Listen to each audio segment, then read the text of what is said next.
Hello नमस्कार राधे राधे मंडळी, तुम्हा सर्वांचं मी मंजुळा पाटील आपल्या ह्या यूट्यूब चॅनलमध्ये अगदी मनापासून स्वागत करते। तर आज आपण पाहणार आहोत भेंडीची भाजी न पुसता देखील अशी मोकळी कशी करायची। तर इथं मी अर्धा किलो भेंड्या घेतलेल्या आहेत। आता भेंड्या कोवळ्या आहेत ते कसं ओळखायचं, तर समोरून भेंडी कटकन अशी सहजरित्या तुटली जाते। आता या भेंड्यांना मिठाच्या पाण्यामध्ये साधारण 5-7 मिनिटं ठेवल्यानंतर स्वच्छ पाण्याने पुन्हा 2-3 वेळा धुवून घ्यायचं। आता पाणी निथळते तोवर आपण एका वाटीमध्ये थोडी चिंच भिजत घालूया आणि तवा सुद्धा गॅसवर गरम होण्यासाठी ठेवून देऊया। तुम्ही बघू शकता मी इथे भेंड्या पुसून घेतलेल्या नाही आहेत। आता भेंड्या खालून वरून अशा कट करून घ्यायच्या आणि अशा प्रकारे सगळ्या भेंड्या कापून घ्यायच्या आहेत।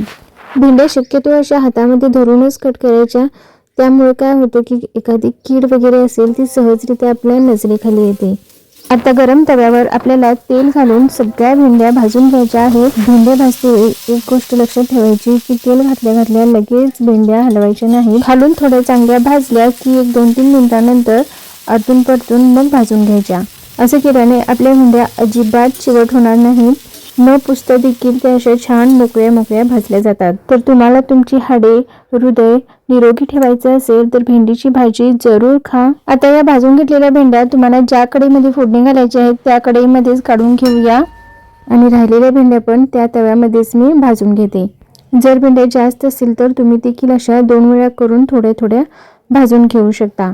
आता या भेंड्या व्यवस्थित भाजून झाल्या की आपण पूर्वीच्या भेंड्या भाजून घेतल्या होत्या त्या कढईतल्या भेंड्या यामध्येच घालून दोन्ही एकत्र करायच्या आणि आता तवा बाजूला करून फोडणी कशी घालायची ते पाहूया।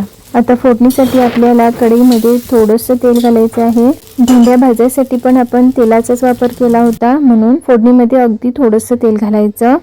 आता तेल गरम झालं की ठेचलेला असा भरपूर लसूण घालून घ्यायचा। लसूण थोडी परतून घेतली की मग बारीक चिरलेला टोमॅटो घालूया। आता यावर चवीनुसार मीठ घालूया, त्यासोबतच हळद, लाल तिखट तुम्ही तुमच्या आवडीनुसार कमी जास्त करू शकता। ते घालून झालं की व्यवस्थित मिक्स करूया। त्यावर आता चिंचेचा कोळ घालायचा आणि मी तो सुकं खोबरं वापरलेलं आहे, तुम्ही तो ओलं खोबरं सुद्धा वापरू शकता। ते घालून भाजलेल्या सगळ्या भेंड्या घालून व्यवस्थित अशा परतून घ्यायच्या। 1-5 मिनिटं वाफेवर शिजू द्यायच्या। तुम्हाला हवं तर शेंगदाण्याचं कूट पण तुम्ही घालू शकता। त्यानंतरला वरून थोडी कोथिंबीर घालायची आणि गॅस बंद करून भाजी तशीच 2 मिनिटं झाकून ठेवायची। त्यानंतर मग तुम्ही भाकरीसोबत चपातीसोबत भाजी सर्व करू शकता। तेव्हा जास्त काही मिरची मसाला न घालता फक्त लसूण आणि टोमॅटोची फोडणी घातलेली ही भेंडीची भाजी तुम्ही नक्की ट्राय करून बघा। आवडली तर लाईक, शेअर आणि चॅनलला सबस्क्राईब करायला विसरू नका। चला तर मग चांगलं खा, स्वस्त रहा, बाय बाय।